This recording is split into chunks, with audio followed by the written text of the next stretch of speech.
sobre la decisión de la Corte Constitucional, que incluso ya es de conocimiento, ya los medios tradicionales han publicado la noticia sobre la decisión. La Corte Constitucional niega la propuesta de Daniel Noboa sobre la prisión preventiva obligatoria en casos de crimen organizado.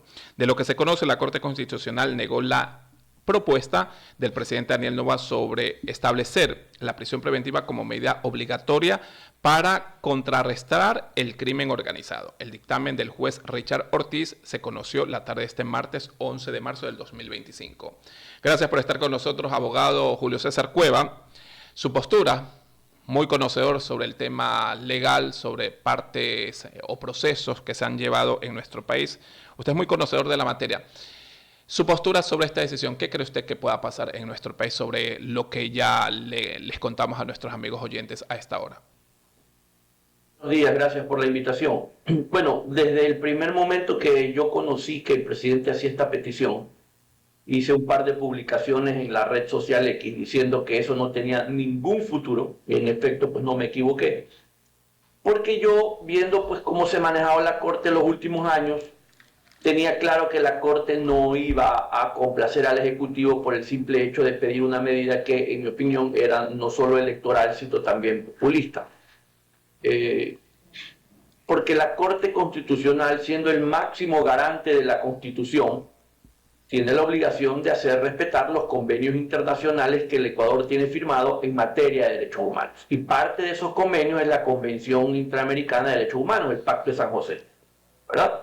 Y la Corte Interamericana, que es la que a su vez es la guardiana o garante de que se cumplan esto establecido en el pacto, ya desde hace mucho tiempo había establecido que la prisión preventiva oficiosa, ojo, eso es lo que el presidente pedía, usted lo puede llamar como sea, pero básicamente es una prisión preventiva oficiosa, ya lo vamos a explicar. Ya había declarado, por lo menos en 2 ocasiones, contra México, en 2023 y 2024 recientemente, que la prisión preventiva oficiosa iba contra la Convención Interamericana. Por lo tanto, era evidente que la Corte Constitucional pues iba a hacer prevalecer ese convenio más allá de la voluntad del Ejecutivo. Y en efecto, cuando uno revisa la decisión de la Corte, menciona ambos casos. Menciona los casos en que México ha sido sancionado y las razones por las cuales la Corte ha declarado que la prisión preventiva oficiosa, que sí funciona en México, ¿verdad?, es contra la Convención, y además en esas sentencias le instruye a México que cambie su legislación para que sea compatible con la Convención, es decir, que elimine la figura de la prisión preventiva oficiosa. De tal manera que para quienes conocemos este tema, lo que el presidente pidió era algo que no iba a pasar. Probablemente, repito, se hizo porque justamente si ustedes ven el momento en el que se hace, puede ser un momento electoral para pues hacer que la gente pues se alegre o se contente, porque la gente quiere todos estos señores que están metidos en la delincuencia organizada tras las rejas con o sin condena.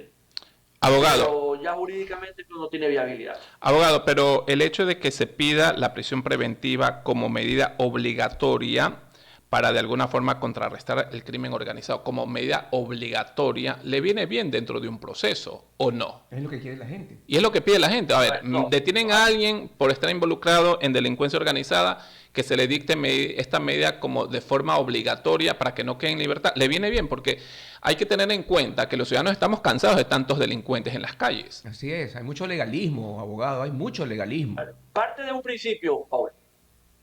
Primero, la prisión preventiva no puede durar más de 1 año. Hablemos de delincuencia organizada. Okay. Entonces, ¿qué gana el país metiendo 1 año preso a un señor de esto? Más allá de que cuando lo mandas preso, realmente lo mandas es casi que al cuartel general de la delincuencia. O sea, lo mandas a que trabaje en el cuartel general de la delincuencia. O sea, no es que lo va a tener preso, realmente lo mandas a trabajar con los jefes. Esa es la verdad. ¿Qué ganas metiéndolo preso 1 año si no tienes cómo condenarlo? Porque lo metiste preso al apuro y resulta ser que después de 1 año pues no consigues condenarlo. ¿Qué ganas con eso? No ganas nada, más que ganas tal vez impunidad, pero no ganas nada de eso. Segundo, en el Ecuador esta medida sería un peligro, porque si tú te pones a ver, si es solo por delincuencia organizada, ¿verdad? Fíjate los casos más emblemáticos de la Fiscalía, todos son por delincuencia organizada, todos. Entonces mañana a la Fiscalía se le ocurre decir que fulano, sultano, mengano y perencejo son un grupo de delincuencia organizada y ya con eso te garantizan que te meten preso porque te meten preso. O sea, el juez que se da cuenta de que es una arbitrariedad, de que es un abuso, de que estas personas realmente no están metidas en esto, no tendría ninguna capacidad de decir, no señores, a este y a este no les voy a dictar la prisión preventiva porque la verdad es que con lo que me han planteado, yo no los veo metidos en la organización, ¿verdad? Con esto de aquí, si se hubiera aprobado, simplemente no importa, el juez estaba atado de manos. Ahora, ¿cómo sabemos que si eres o no eres parte de un grupo de delincuencia organizada? Ustedes conocen cómo funciona a veces la policía. Basta que el policía ponga, fulano de tal, se presume miembro de un grupo de delincuencia organizada, se te acabó la vida. Ya quedas marcado como un miembro de un GDO, ya con eso la fiscalía te procesa por crimen organizado y ya con eso un juez queda atado de manos y mete preso a quien quieras. Simplemente porque no le caíste bien al fiscal, porque no le caíste bien al poder de turno. Entonces, una medida de estas en el Ecuador es un peligro. Es un peligro. ¿Y cuál es la opción? No cabe. ¿Y cuál es la opción? ¿Qué debe de caber según su criterio conocedor sobre las leyes de nuestro país? ¿Qué cree usted que debe ser lo más factible? Paul, tienen que hacerse las cosas bien.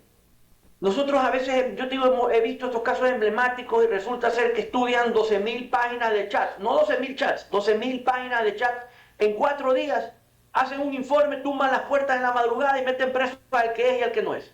Y después van y forzan para tratar de con eso obtener condenas. Tienes que investigar bien. Cuando tú vas a otras partes del mundo, tú te das cuenta que las cosas no las hacen al apuro. Y te doy 2 casos. El FIFA Gate, no sé si lo recordarás, que metieron preso un pocotón de dirigentes de fútbol. Chiriboga, 5 años se tomó. Sí, señor. 5 años se tomó la Fiscalía de Estados Unidos para ir a tumbar puertas. 5 años. Claro, obtuvieron las condenas que obtuvieron. El caso de Poli, que nosotros a veces nos alegramos, que puede ser, como porque recién vemos el tema en ese momento, pero cuando vemos hacia atrás, cuando nadie sabía nada de lo que estaba pasando, 5 años se tomó la Fiscalía en investigar en Estados Unidos. Aquí se toman 1 mes, 2 meses, 3 meses al apuro, y entonces convierte en el proceso penal en un peligro para la gente. Si tú revisas los procesos en los que nos quejamos, ¿cómo es posible que el juez se ha corrompido y ha dejado libres a estos delincuentes? Y tú revisas los partes policiales, escuchas los audios de las audiencias, y tú te das cuenta que el problema no es la ley, es que el policía no hizo bien el parte, no hicieron bien el procedimiento, el fiscal no se lo supo explicar al juez, y después no entendemos por qué el tipo está en la calle delinquiendo nuevamente. Entonces, el problema no siempre son las leyes, porque si tú te fijas, nuestras leyes en materia penal se han cambiado permanentemente, y yo te pregunto a ti que cuando recorres las calles en estos temas, ¿ha cambiado en algo? No, a veces es hasta peor. Entonces, el problema, si tú mejoras permanentemente las leyes y el problema subsiste, evidentemente el problema no son las leyes, es quienes las aplican, quienes las interpretan. Si lo haces indebidamente, pues obviamente vas a tener un resultado desfavorable. Abogado, lo que no queremos es que sea lo mismo de siempre. ¿Quién le pone la cascabel al gato? ¿Por dónde empezamos en este afán nacional de depuración de la justicia? Mira, si tú me preguntas a quién tienes que depurar primero, a los abogados en libre ejercicio. ¿Pero por Aunque qué? te parezca raro que yo lo diga. ¿Por qué? Porque si tú te fijas en estos casos en donde ha habido corrupción judicial, generalmente ha sido un abogado el intermediario. Generalmente ha sido un abogado el intermediario. Además que para ser fiscal y para ser juez necesitas ser primero abogado. Correcto. ¿Ya? Pero para eso tienes que tener, primero, y esto también tenemos que tenerlo claro, Luis Antonio. No es una cuestión de un día ni de 6 meses, de hecho ni siquiera es una cuestión de 4 años. Esto toma mucho tiempo, pero hay que empezar. ¿Y por qué? Porque ¿quiénes se postulan para ser jueces o fiscales, por ejemplo? Incluso hasta a veces policías. Abogados. ¿De dónde salen los abogados? De las universidades. Anda a ver cuál es la oferta académica de las universidades. Bueno, en algunos casos es deplorable. Entonces, si la materia prima del conocimiento es mala, ¿cómo esperas tener los mejores jueces, los mejores abogados, los mejores defensores y los mejores fiscales? No. Ahora, entonces, si tienen ya para empezar una mala materia prima, comprenderán que los que llegan no son los mejores. Y de hecho llegarán, entre comillas, los mejores de los peores. Muchísimas veces. No, obviamente no, porque no en todo, porque hay excepciones, pero es que no deberíamos estar hablando de excepciones, deberíamos estar hablando de la regla. Las reglas deberían ser lo mejor. O sea, si tienes un mal proceso de selección, si a eso le sumas que durante el ejercicio del cargo hay un mal proceso de evaluación, y entonces no puedes ir depurando lo que escogiste mal, y si al final no tienes un buen proceso de sanción, es decir, los que se corrompen o los que hacen las cosas mal no los sacas, sino que al contrario los dejas y en consecuencia los premias, el resultado es lo que tú tienes aquí. Ese es el resultado. Y, Entonces, hay que empezar por ahí, pero también necesitas, y tú me habrás escuchado decirlo, una ciudadanía comprometida con la seguridad.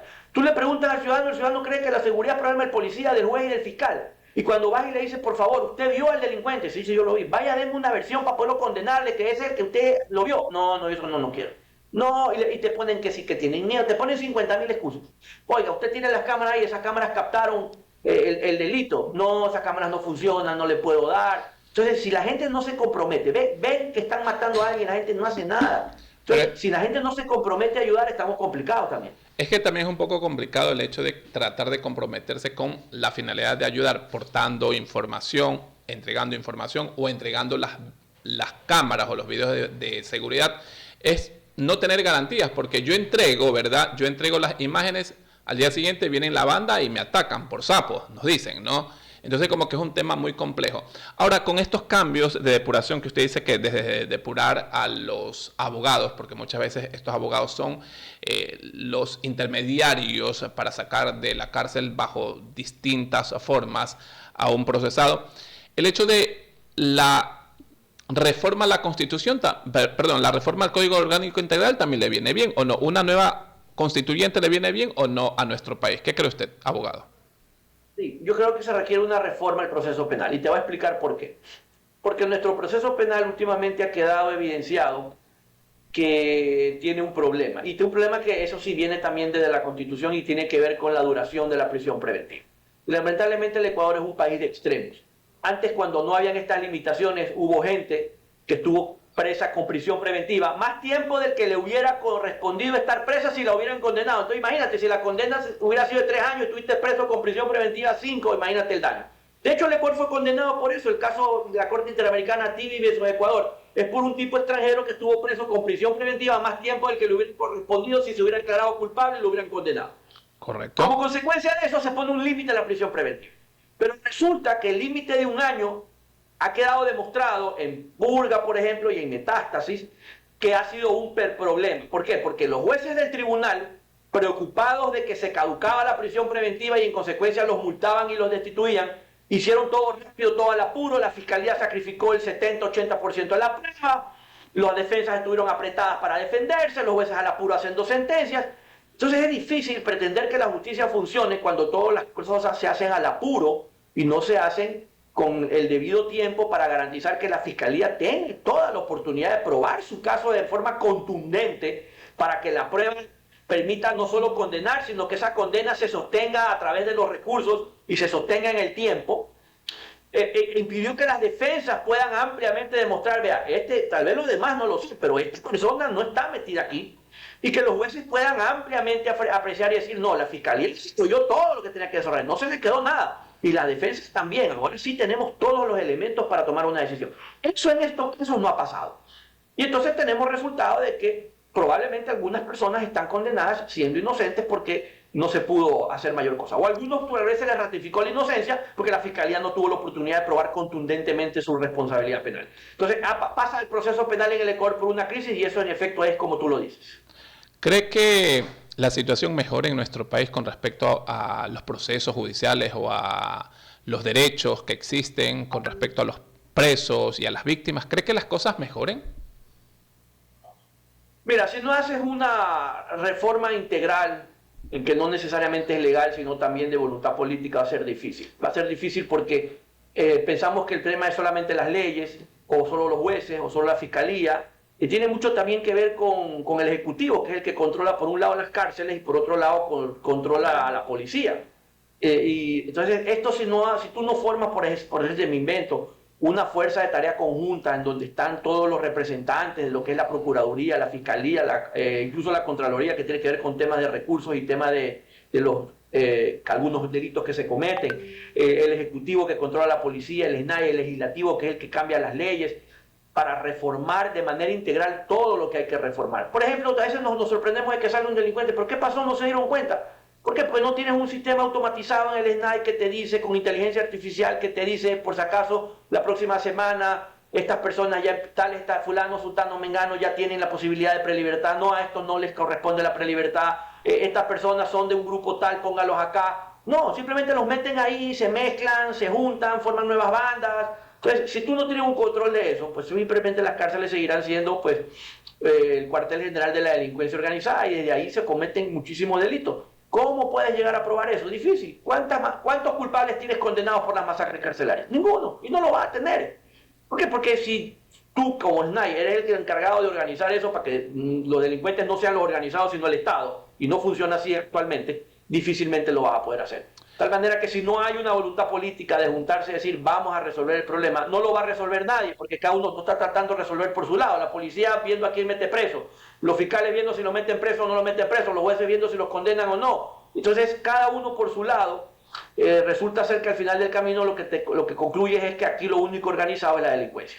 Es decir, en un tiempo determinado, que puede ser 10, 20 años, o sea, la situación es un poco compleja y como que esas esperanzas cada vez como que se ven tardías del tema de la delincuencia, que no van a bajar, los procesos que cada vez siempre como que benefician a ciertos delincuentes, porque, oh sorpresa, la policía detiene a 20, 30 sujetos en estos denominados operativos, al día siguiente la mayoría quedan en libertad.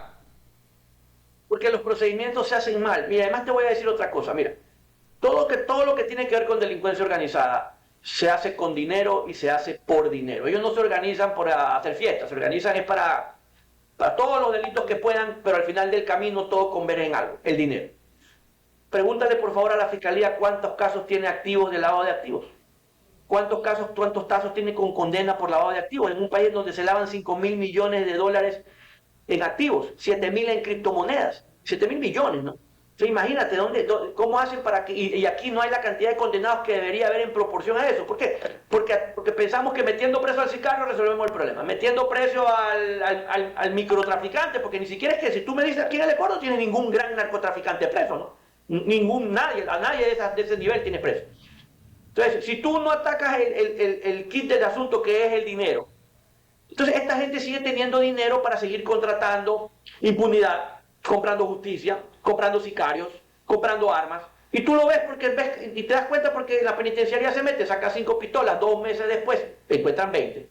Entonces se están reproduciendo o multiplicando más que el pan y los peces. Entonces difícilmente funciona así si tú no atacas la base del problema que es el dinero. ¿Por qué? Porque todo eso que nosotros vemos, la impunidad y todo lo demás de lo que nos quejamos tanto, se compra con dinero. Si no tienen dinero no se va a poder comprar. Pero de eso no se está hablando y de eso no se está haciendo mayor cosa. Correcto, abogado. Voy a aprovechar su tiempo porque está con nosotros y es muy conocedor de muchos temas. ¿La cooperación eficaz le viene bien a nuestro país? Por ejemplo, el caso Metástasis, mañana queda en libertad Mayra Salazar, de un sonado caso que por su versión se desprendió el caso Purga y detuvieron incluso a la presidenta de la Corte Provincial del Guayas, entre esos Pablo Muentes. ¿La cooperación eficaz es un beneficio o una alcahuetería? ¿Por qué? Porque 15 meses y ya queda en libertad Mayra Salazar, conocedora de muchas cosas. Y muchos han criticado esta decisión. Y muchos critican ¿por qué? Porque colaboras de forma cooperación eficaz, como que premian al individuo, sea hombre o mujer, para que quede en libertad de forma rápida. ¿Qué cree usted? ¿Debería ser cambiada esta figura o no? La cooperación eficaz es una figura que funciona en todas partes del mundo. El 95% del código en esta materia en Ecuador es copiado del procedimiento norteamericano. ¿Okay? Entonces, en Estados Unidos, la cooperación eficaz en el Ecuador te da un descuento, por así decirlo, del 90% de la pena. Es decir, si te correspondían 10 años, te da 1. En Estados Unidos tienes la posibilidad de que no te den nada. Y tú lo ves en las películas cuando escuchas al actor que dice, voy a decir lo que yo sé, pero quiero con inmunidad completa. Lo que te dice significa a mí no me van a tocar. Que eso lo aplicaron en el caso de Poli. Muchas de las personas que fueron a declarar desde el Ecuador contra Poli llegaron previamente a un acuerdo con la Fiscalía de Estados Unidos. Yo les digo todo lo que sé, a cambio que ustedes a mí no me procesen. Y esos acuerdos se respetan. ¿Okay? Pero el problema, nuevamente volvemos a lo mismo, Paul, no es la norma está bien redactada, porque la norma ¿qué dice? Que si yo quiero meterme en el tema de la cooperación eficaz, yo tengo que dar información, primero que la Fiscalía no tenga o no pueda obtener. Es decir, que lo que yo tengo es tan valioso, ¿por qué? Porque la Fiscalía, si yo no se los digo, no va a tener forma de saberlo, ni forma de averiguarlo, ni forma de obtenerlo. Y dos, que la Fiscalía, y ahí es donde falló la Fiscalía, no sé si a conveniencia o por ignorancia, pero en estos casos, que verifiquen con otros medios independientes que lo que está diciendo esta persona Es verdad. ¿Por qué? Porque tú comprenderás y la lógica dicta que una persona que se va a ahorrar 9 de 10 años en la cárcel a cambio de lo que va a decir, se encuentra muy, pero muy incentivada a mentir.